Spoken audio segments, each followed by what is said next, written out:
Share பண்ணியிருக்கேன். இந்த parcel நேற்று ரிசீவ் ஆயிருந்துச்சு. இன்றைக்கி தான் ஓப்பன் பண்ணி பார்த்தேன். ஃப்ரிட்ஜில் இருக்க வெஜிடபிள்ஸ்லாம் இதில் ஸ்டோர் பண்ணி வைக்கிறதுக்காக இதை நான் ஆர்டர் போட்டிருந்தேன். இதோடைய மெட்டீரியல் வந்து பிளாஸ்டிக், ஆனால் குவாலிட்டி சூப்பராக இருக்குது. இது பேக் ஆஃப் 8 வரும். இந்த பாக்ஸ் கூடவே ஃபில்டர் ட்ரே கொடுத்துருக்காங்க. நம்ம ஏதாவது வெஜிடபிள்ஸ் வச்சோம்னா தண்ணி வந்து கீழே ட்ரெயின் ஆகிடும். மேலே வைக்கிற வெஜிடபிள்ஸ் ட்ரை அண்ட் ஃப்ரெஷ்ஷாக இருக்கும். இந்த ஃப்ரிட்ஜ் ஸ்டோரேஜ் பாக்ஸ் நான் வந்து மீஷோலேருந்து பர்ச்சேஸ் பண்ணியிருந்தேன். இதோடைய ப்ரைஸ் பார்த்தீங்கன்னா 332 rupees. கண்டிப்பாக இது ஒர்த் பையிங் தான், ரொம்பவே யூஸ்ஃபுல்லாக இருக்கும். இந்த எல்லா கண்டெய்னரும் 1 டைம் நல்லா சோப் ஆயில் போட்டு வாஷ் பண்ணி எடுத்து வச்சுக்கிட்டேன். இந்த கண்டெய்னர்லாம் நல்லா வாஷ் பண்ணதுக்கப்புறம் ட்ரை ஆக விட்டுட்டேன். ஆஃப்டர்நூன் போல் டோரில் லென்ஸ் வைக்கிறதுக்காக வந்திருந்தாங்க. அப்படியே கிச்சன் டோரையும் சேர்த்து ஓட்ட போட்டு போயிட்டாங்க. சாதம் அடுப்பில் வச்சுருந்தேன். இதை பார்த்துக்கிட்டே அதை விட்டுட்டேன். அடி பிடிச்சிருச்சு.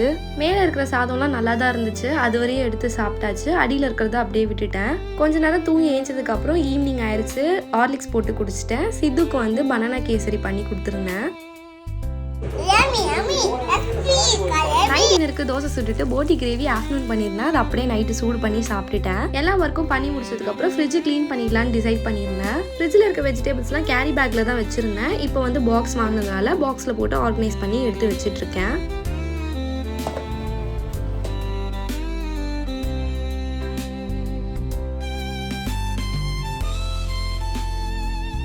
ஃப்ரிட்ஜை க்ளீன் பண்ணுறது பெரிய விஷயமா எனக்கு தெரியும். டெய்லி பண்ணணும்னு நினைப்பேன், பண்ண முடியாது. அப்படி க்ளீன் பண்ணி பார்த்தோன்னா ரொம்ப நீட்டாக இருக்கும். ஃப்ரிட்ஜில் தேவையில்லாத பொருள்லாம் அப்படியே வச்சுருப்போம். அதை பார்த்து எடுத்து போட்டுடலாம். க்ளீனாகவும் இருக்கும். இந்த பச்சை மிளகா காம்பெல்லாம் நம்ம கிள்ளி எடுத்து வச்சிட்டோன்னா அப்படியே இருக்கும் ஃப்ரெஷ்ஷாக. இந்த கருவேப்பிலை தான் எனக்கு ரொம்ப அதிகமாகவே தேவைப்படும். அதை டிஷ்யூ போட்டு அந்த பாக்ஸில் ஸ்டோர் பண்ணி எடுத்து வச்சுட்டேன்.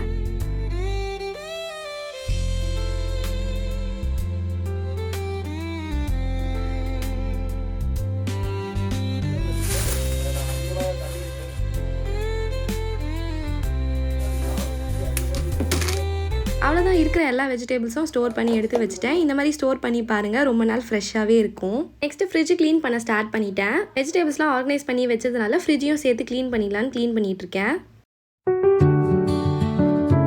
இந்த கிளாஸ்லாம் எடுத்துகிட்டு போய் சிங்க் ஏரியாவில் வச்சு எல்லாத்தையும் க்ளீன் பண்ணிகிட்டு இருக்கேன். தண்ணியில் கொஞ்சமாக விம் லிக்விட் போட்டு வாஷ் பண்ணுறேன். ஆக்சுவலாக என் ஹஸ்பண்ட் இதை விட குட்டி ஃப்ரிட்ஜ் வாங்கிக்கலாம் தான் சொன்னார். ஆனால் நான் இதுவே இடம் பத்தாது அப்படின்னு சொல்லியிருந்தேன். இந்த ஃப்ரிட்ஜில் 4 கிளாஸ் ரேக் இருக்கும். நான் 3 தான் யூஸ் பண்ணிகிட்டு இருக்கேன். 1 எடுத்து வச்சுட்டேன். ஏன்னா மாவு ஸ்டோர் பண்ணி வைக்கிறதுக்கு ஹைட்டான கண்டெய்னர்ஸ்லாம் வைக்கிறதுக்கு இடம் பத்தாது. அதனால் 1 கிளாஸ் ரேக் எடுத்து வச்சுட்டு 3 கிளாஸ் ரேக்ஸ் மட்டும் யூஸ் பண்ணிகிட்டு இருக்கேன்.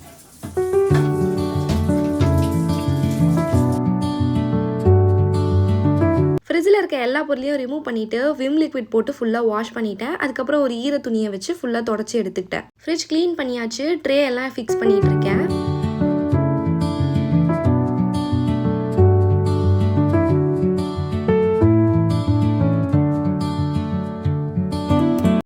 அவ்வளோதான், ஃப்ரிட்ஜில் இருக்க எல்லா ட்ரேயும் ஃபிக்ஸ் பண்ணதுக்கப்புறம் பாக்ஸில் ஸ்டோர் பண்ணி வச்சதெல்லாம் அப்படியே எடுத்து உள்ளே வச்சுட்டேன். இன்னுமே வெஜிடபிள்ஸ்லாம் வாங்கணும். எல்லாமே காலியாயிருச்சு. இருக்கிற கொஞ்சம் வெஜிடபிள்ஸ் மட்டும் ஆர்கனைஸ் பண்ணி எடுத்து வச்சுட்டேன்.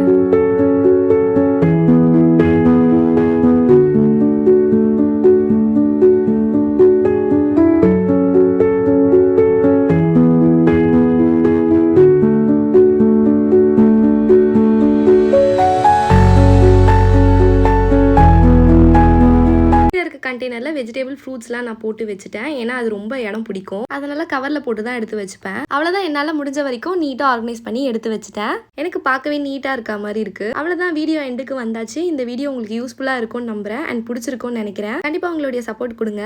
அண்ட் அப்படியே லைக், ஷேர் அண்ட் சப்ஸ்கிரைப் பண்ணிக்கோங்க. தேங்க்ஸ் ஃபார் வாட்சிங். பாய்.